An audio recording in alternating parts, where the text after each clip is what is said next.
میرے عزیز دوستوں اور بزرگوں، آقائے دو جہاں سرور کائنات صلی اللہ تعالی علیہ وسلم جس وقت تشریف لائے تھے تو آقائے دو جہاں سرور کائنات تمام لوگوں کے حقوق کو لے کر کے آئے تھے۔ جب تشریف لائے تو دیکھا کہ بیٹیوں کی کوئی حقوق نہیں ہے، ماں کے ساتھ اچھا سلوک نہیں کیا جاتا ہے، ماں کی عزت و آبرو کے ساتھ کھلواڑ کیا جاتا ہے۔ آقائے دو جہاں سرور کائنات صلی اللہ تعالی علیہ وسلم تشریف لائے تو انہوں نے ماں کی عزت و آبرو کو لوگوں کے سامنے پیش کی اور قولاً آقائے دو جہاں نے فرمایا، الجنت تحت اقدامی امہات، جنت تمہاری ماؤں کے قدموں کے نیچے بچھا دی گئی ہے، جنت تمہارے ماؤں کے قدموں کے نیچے بسا دی گئی ہے۔ میرے عزیز دوستوں اور بزرگوں، آقائے دو جہاں سرور کائنات صلی اللہ تعالی علیہ وسلم نے ماں کی حقوق کو، ماں کی عزت و آبرو کو لوگوں کے سامنے عملاً پیش کی۔ امام جلال الدین سیوطی نے اپنی فتاوی میں لکھا ہے کہ آقائے دو جہاں سرور کائنات صلی اللہ تعالی علیہ وسلم عصر کی نماز پڑھانے کے لیے تشریف لا رہے تھے۔ صحابہ اکرام کا اجتماع کثیر تھا، ہزاروں کی تعداد میں صحابہ اکرام موجود تھے۔ آقائے دو جہاں کو آتا دیکھ کر تمام صحابہ اکرام کھڑے ہو گئے، عزت بجا لاتے ہوئے کھڑے ہو گئے۔ ادباً کھڑے ہونے کے بعد آقائے دو جہاں سرور کائنات صلی اللہ تعالی علیہ وسلم کو سب نے سلام کیا۔ آقائے دو جہاں نے جواب لیا، لیکن دیکھتے کیا ہے کہ آقائے دو جہاں سرور کائنات اشک بار ہے، آقا کی آنکھوں میں آنسوؤں کے قطرات جاری ہے، میرے آقا رو رہے ہیں، ایک ہلکی سی آہ بھرتے ہیں اور کچھ الفاظ آقائے دو جہاں صلی اللہ تعالی وسلم کی زبان اقدس سے باہر آتے ہیں۔ الحاوی میں نقل ہے کہ آقائے دو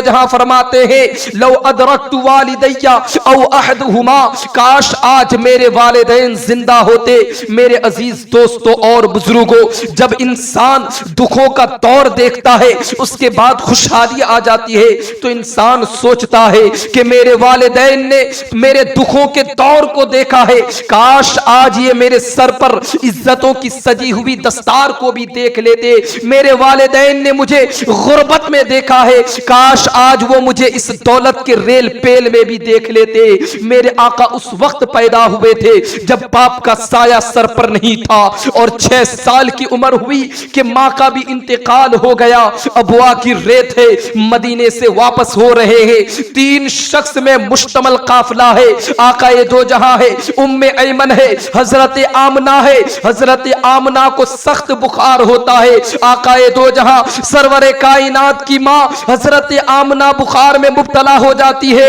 اور حضرت آمنہ سمجھ جاتی ہے کہ یہ بخار میرا جان لیوا ثابت ہوگا۔ میرے عزیز دوستوں اور بزرگوں، حضرت آمنہ حضرت ام ایمن کو پاس بلاتی ہے، بلانے کے بعد وصیت کرتی ہے، اے ام ایمن، میرے اس لختے جگر کو، میرے اس خوبصورت بیٹے کو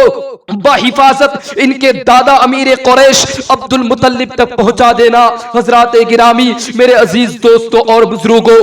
اس کے بعد حضرت آمنہ اپنے بیٹے محمد رسول اللہ صلی اللہ تعالی علیہ وسلم کو سامنے بٹھاتی ہے۔ بٹھانے کے بعد کچھ باتیں کرنی چاہتی ہے، لیکن وقت ختم ہو چکا ہوتا ہے، ربط کے بندھن ٹوٹ جاتے ہیں، چھم چھم آنکھوں سے آنسوؤں کے قطرات جاری ہو جاتے ہیں۔ میرے آقائے دو جہاں سرور کائنات صلی اللہ تعالی علیہ وسلم کی ماں بمشکل چند باتیں کر پاتی ہے جسے تاریخ نے محفوظ کر لی ہے۔ ابن حشام میں سیرت نبویہ کے اندر ان الفاظ کو لکھا گیا ہے کہ حضرت آمنہ حضور سرور کائنات کے سر پر ہاتھ پھیرتی ہے اور پھیرتے ہوئے کہتی ہے کہ اے میرے لختے جگر، اے میرے بیٹے، ہر پر نئی چیز کو پرانی ہونی ہے، ہر باقی رہنے والی چیز کو فنا ہونی ہے۔ آج میں بھی جا رہی ہوں، لیکن اے میرے لختے جگر، میرا ذکر کبھی نہیں مٹے گا، اس لیے کہ میں تیرے جیسا پاک و صاف بیٹا بیٹا چھوڑ کر کے جا رہی ہوں۔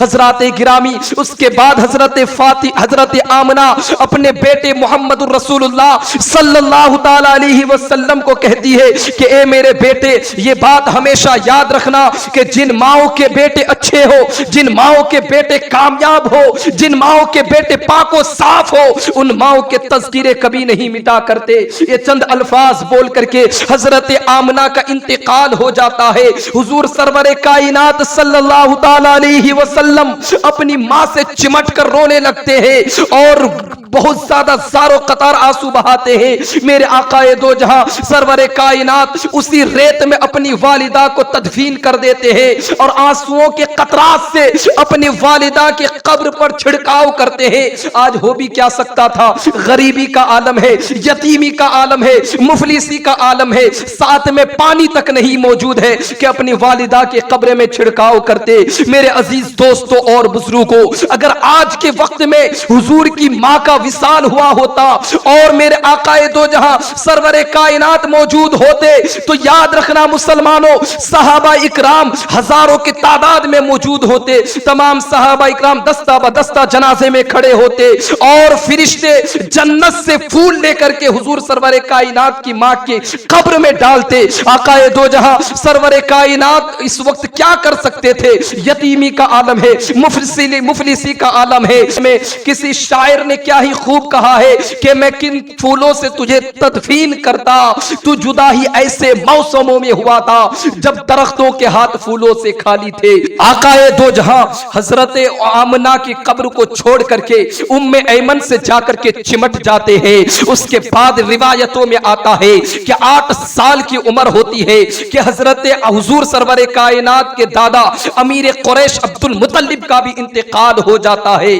اللہ اکبر، امیر قریش کے جنازے میں سارا مکہ امٹ آتا ہے، لیکن یہ 8 سالہ بچہ کبھی جا کر کے اس در و دیوار سے لگ کر روتا ہے تو کبھی اس در و دیوار سے لگ کر روتا ہے۔ اس کے بعد پھر ابو شعیب کی گھاٹیاں بھی آئی، مکے کی سختیاں بھی آئی، طائف کے بازار بھی آئے، راستے میں کھدے گئے گڑھے بھی آئے، راستے میں بچھے ہوئے کانٹے بھی آئے، پھینکی جانے والی اجڑیاں بھی آئی، ڈالے جانے والے کوڑے بھی آئے۔ کن کن مراحل سے میرے آقا نہیں گزرے ہیں، کبھی عرش پر تو کبھی فرش پر، کن کن راہوں سے میرے سرکار نہیں گزرے ہیں۔ ارے آج حضور تشریف لاتے ہیں، حضور کے لیے ادب کی آیتیں نازل ہوتی ہے۔ رب تبارک و تعالی فرماتا ہے لا ترفعوا اصواتکم فوق صوت النبی ولا تجهروا له بالقول كجهر بعضکم لبعض ان تحبط اعمالکم وانتم لا تشعرون۔ آقا دو جہاں فرماتے ہیں کہ میرے حبیب کی آواز سے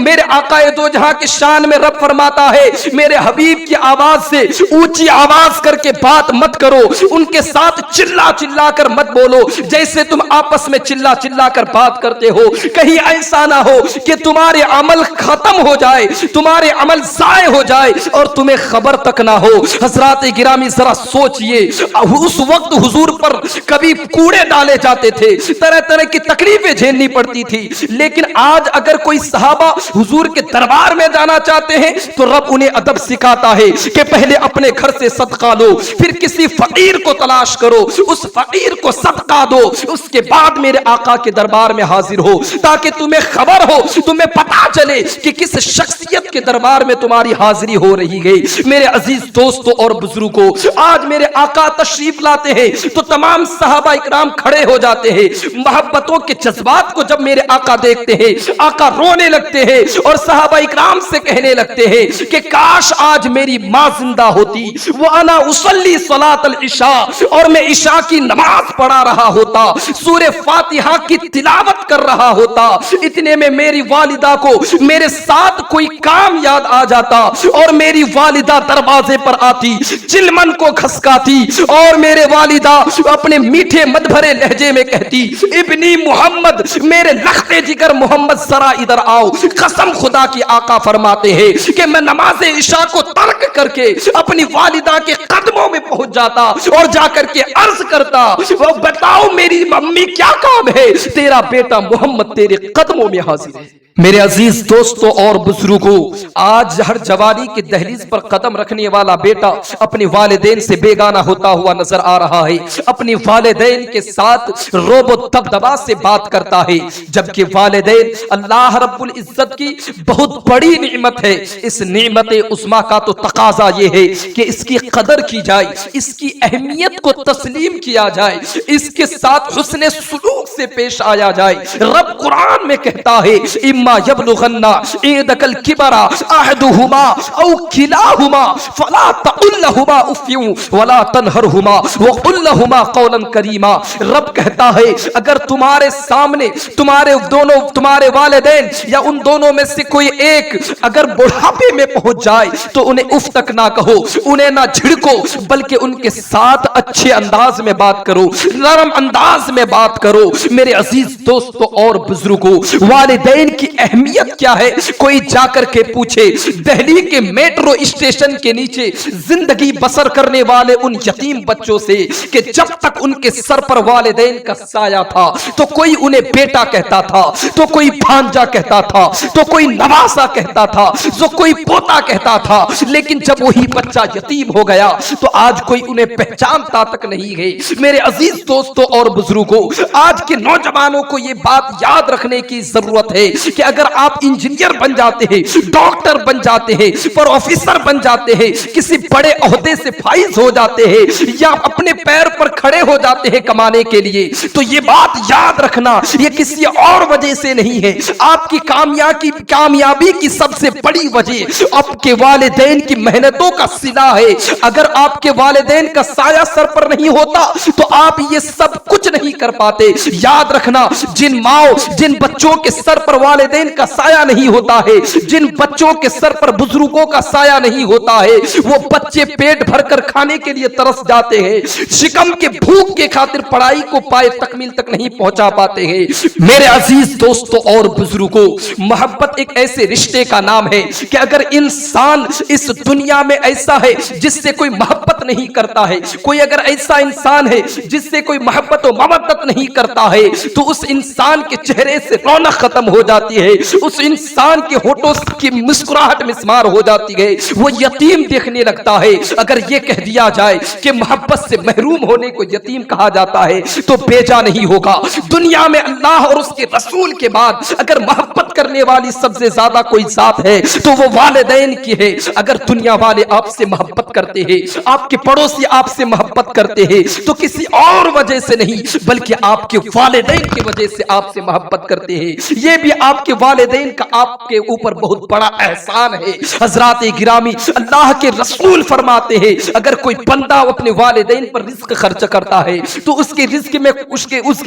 وسعت کر دی جاتی ہے، اس کے رزق کو بڑھا دیا جاتا ہے۔ ترمذی شریف کی حدیث ہے، اللہ کے رسول کا فرمان ہے، میرے آقا فرماتے ہیں کہ تجھے اپنے ضعفاء ماں باپ کی وجہ سے رزق دیا جاتا ہے اور انہی کے بدولت تمہاری مدد کی جاتی ہے۔ میرے عزیز دوستوں اور بزرگوں، دنیا میں ہزاروں رشتے ہیں مگر واحد والدین کا رشتہ ایسا ہے جو اپنے بیٹے کو، جو اپنے بچے کو کبھی بھی مایوس نہیں ہونے دیتا ہے، کبھی بھوکا سونے نہیں دیتا ہے، کبھی پیاسا نہیں رہنے دیتا ہے، کبھی کمزور نہیں ہونے دیتا ہے۔ ارے والدین کی ذات تو وہ ہے کہ وہ زندگی کے آخری لمحے تک، زندگی کے آخری مرحلے تک اپنے بچے کی بھلا و بہبود کی اور اس کی کامیابی کی سوچ و فکر میں منہمک رہتی ہے۔ ہمیں نہ سکھاؤ رشتوں کی کوئی اور کتاب، پڑھی ہے والدین کی چہرے کی جھریاں ہم نے اور یہ سوچ کے والدین کی خدمت میں لگے ہوئے ہیں کہ ان بوڑھے ماں باپ کا سایہ میرے بچوں کو ملے گا۔